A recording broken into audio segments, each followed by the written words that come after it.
असुरान् भुवि पाशेन बद्ध्वा चान्यान् कर्षयत्।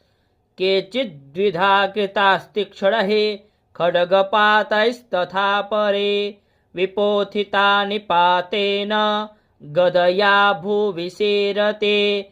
वेमुश्च केचिद्रुधिरं मुशलेन भृशं हताः। केचिन्निपतिता भूमौ भिन्नः शूलेन वक्षसि। निरन्तराः सरौघेण कृताः केचिद्दृढाजिरे। सेनानुकारिणः प्राणान् मुमुचुस्तिर्दशार्दनः।